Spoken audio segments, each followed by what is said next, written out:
اسلام کی تعلیم بڑی متوازن ہے. ایک طرف سوال کی مذمت ہے، مت اپنا دستے سوال دراز کرو کسی کے سامنے. جو شخص ہاتھ پھیلاتا ہے مانگنے کے لیے وہ اپنی عزت نفس کو ہتھیلی پر رکھ کر آپ کے سامنے پیش کرتا ہے،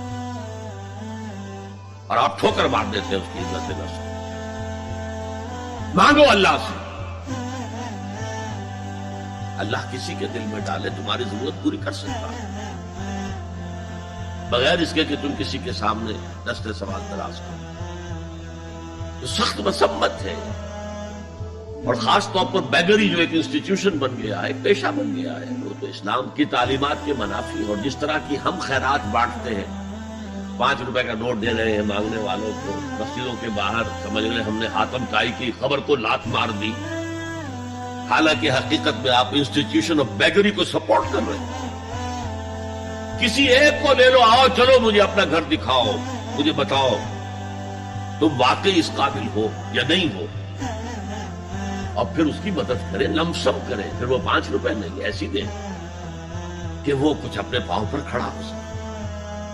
میں نے 1 روپیہ نہیں کہا کہ 1 روپیہ تو اب کوئی شے نہیں رہی، لیکن یہ کہ 5 روپے کا نوٹ بھی آپ نے تقسیم کرنے شروع کر دیے، یہ کیا ہے؟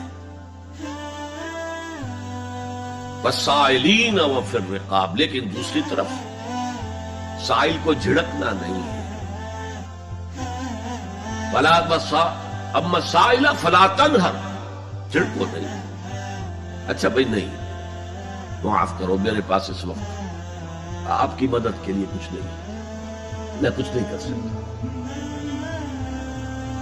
تو ان دونوں کے درمیان اصل میں معاملہ ہونا چاہیے. بلکہ یہاں تک بھی فرمایا سائل کو ضرور دو، چاہے وہ گھوڑے پر سوار ہو کر تمہارے دروازے پہ آیا. کیا پتا اس کی واقعی الجھن کیا ہے. تو سوال کی مذمت اور سائل کو جھڑکنے کی ممانعت. حتی الامکان خالی ہاتھ نہ لوٹاؤ، اس نے اپنی عزت نفس اپنی ہتھیلی پر رکھ کر تمہاری سامنے پیش کر دیا، اسے ٹھوکر نہ مارو. لیکن جیسا کہ میں نے عرض کیا، یہ انسٹیٹیوشن آف بیگری جو ہے یہ ایک علیحدہ شے ہے، بالکل اس کا اس سے کوئی تعلق نہ سمجھیے. وفی الرقاب، رقاب جمع ہے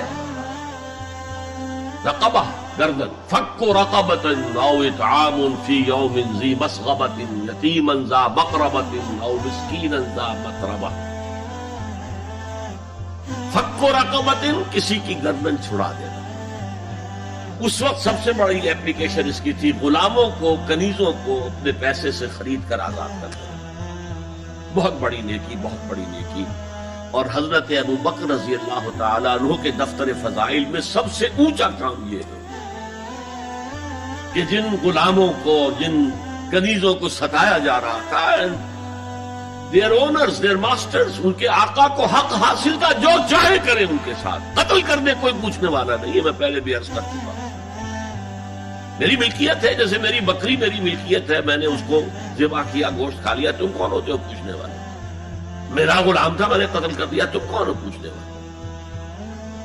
ان کو حضرت ابو بکر نے خرید کر آزاد کیا اور منہ مانگے دام دیے. حضرت بلال کے لیے امیہ ابن خلف نے اتنی بڑی رقم مانگی، حضرت ابو بکر نے کہا ٹھیک ہے لو. باپ نے کہا بھی ابو قحافہ نے، ابو بکر کو کوئی غلام خریدنا ہی تھا تو کوئی طاقتور آدمی جو کام آ سکے کہیں، اس کو خریدنا چاہیے. مجھے کیا پتا ابو بکر کس لیے خرید رہا اور کس کے لیے خرید رہا. آج کے دور میں اس کی اپلیکیشن ہوگی. کوئی شخص جو ہے اگر قرض میں اس طرح جکڑا جائے کہ لاکھ ہاتھ پاؤں مارے نکل نہیں سکتا،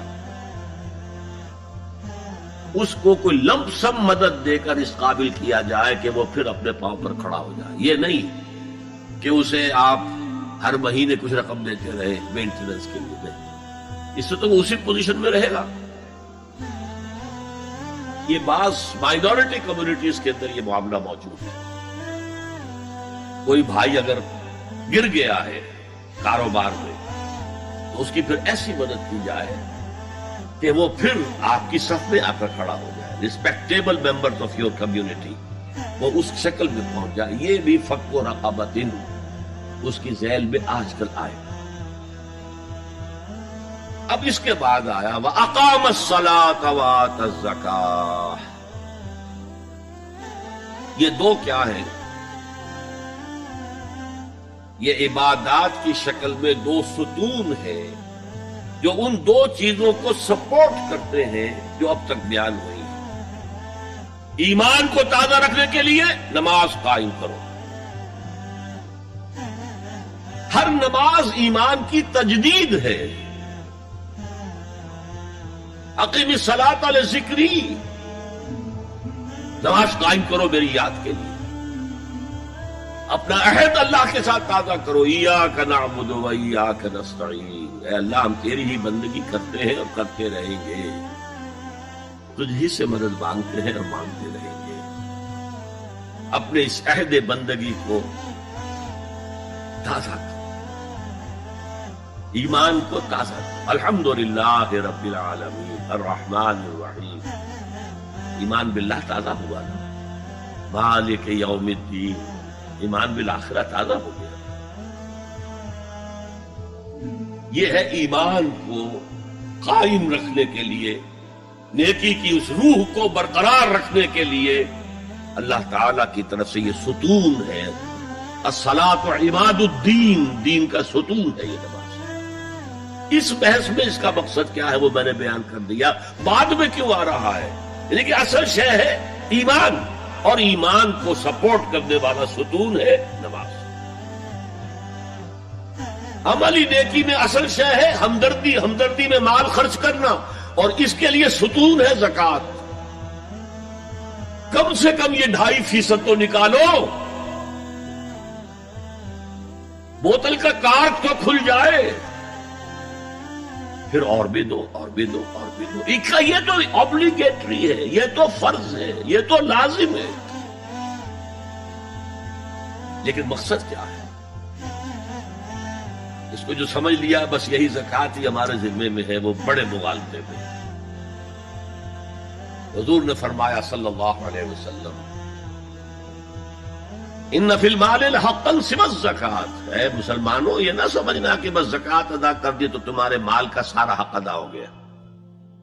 ان فی المال حقا سوى الزکوٰۃ، تمہارے اموال میں حق ہے اللہ کا زکوٰۃ کے علاوہ بھی. اور پھر آپ نے یہ آیت پڑھی وَآتَى الْمَالَ عَلَىٰ حُبِّهِ ذَوِي الْقُرْبَىٰ وَالْيَتَامَىٰ وَالْمَسَاكِينَ وَابْنَ السَّبِيلِ وَالسَّائِلِينَ وَفِي الرِّقَابِ وَأَقَامَ الصَّلَاةَ وَآتَى الزَّكَاةَ. یہاں آتا زکوٰۃ تو ہے ہی ہے، اس سے پہلے جو آ رہا ہے یہ سرپلس ہے، اس سے آگے کی بات ہے، یہ ایڈیشنل ہے.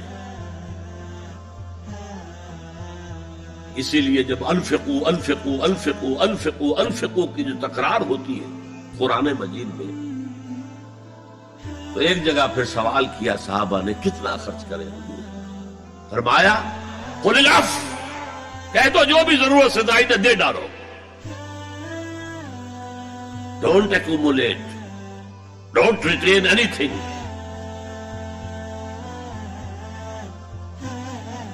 ایک بات آپ سے کہوں، آپ کچھ چونک جائیں گے. حضور نے کبھی زکوٰۃ دی؟